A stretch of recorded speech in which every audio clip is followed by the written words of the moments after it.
สวัสดีท่านผู้ชมต้อนรับประธานเข้าสู่การรายงานข่าวต่างประเทศซึ่งวันนี้ก็มีหลากหลายข่าวที่จะนำเสนอให้ประธานได้ติดตามรับชมจีนดำเนินการฝึกซ้อมทางทหารอยู่สองแคบไต้หวัน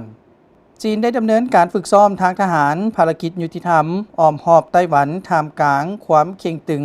ที่เพิ่มขึ้นที่เกี่ยวข้องกับสุดอาวุธของสหรัฐอเมริกาที่สนองให้ไต้หวันการฝึกซ้อมดังกล่าวซึ่งจัดขึ้นในวันที่29ธันวาคม2025นี้ได้สุ่มใส่หัวข้อต่างๆเช่นการลาดตระเวนพร้อมสู่รบทางทะเลและทางอากาศการบรรลุความเหนือกว่าโดยรวมการปิดล้อมทางเหือนและพื้นที่สำคัญและการสกัดกั้นภายนอกอย่างรอบด้านอิงตามแถลงการจากกองบัญชาการเขตตะวันออกของกองทัพปลดปล่อยประชาชนจีนการฝึกซ้อมในวันที่29ธันวาคมรวมมีการฝึกอบรมการยิงปืนแท้อยู่เป้าหมายทางทะเลทางทิศเหนือและทิศตะวันตกเฉียงใต้ของไต้หวันแถลงการยังซี้บอกว่าหาพื้นที่เข้าร่วมในการฝึกซ้อมทางทหารร่วมกันจะจำกัดการจราจรทางทะเลและทางอากาศเป็นเวลา10ชั่วโมงเริ่มต้นในตอนเช้าเวลา 8:30 นาทีตามเวลาท้องถิ่นปักกิ่งได้นำไส้เรือพิฆาตเรือรบเรือบินสู่รบเรือบินถิ่มระเบิดและเรือบินบ่มีคนขับการฝึกซ้อมดังกล่าวได้เกิดขึ้นหลังจากสหรัฐได้ประกาศสุดอาวุธที่ใหญ่ที่สุดเท่าที่เคยมีมามูลค่า 11.1 ตื้อดอลลาร์สำหรับไต้หวันจีนกระทรวงป้องกันประเทศจีนได้ตอบสนองอย่างแข็งก้าวและเตือนเกี่ยวกับมาตรการตอบโต้ที่หุนแรง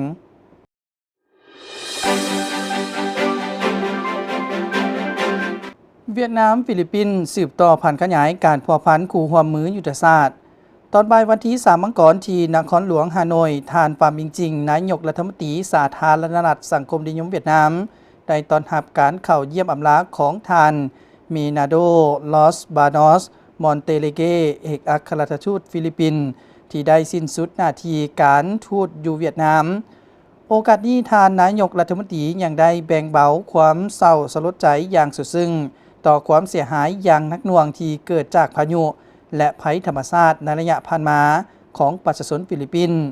ยืนยันความพร้อมของเวียดนามที่จะช่วยเหลือฟิลิปปินส์ตามความสามารถของตน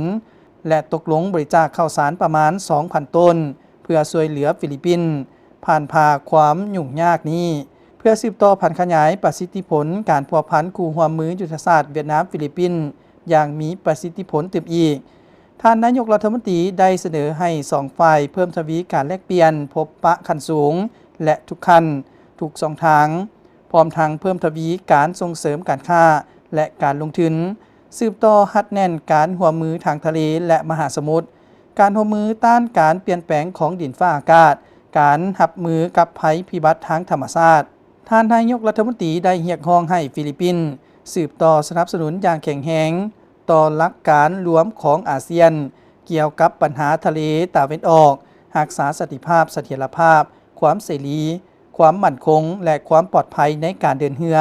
และการบินอยู่ทะเลตะวันออกพร้อมกันนั้นประสานสมทบกันและสนับสนุนกันอยู่เวทีภาคพื้นและสากล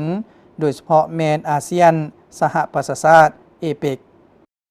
ทับสมและทั้งหมดนั้นก็เป็นข่าวสารต่างประเทศที่ได้นำให้ประธานได้ติดตามรับชมมหนีเวลาของการนำเสนอข่าวก็ได้หมดลงเพียงเท่านี้พบกันใหม่ในมื้อหน้าสำหรับวันนี้สวัสดี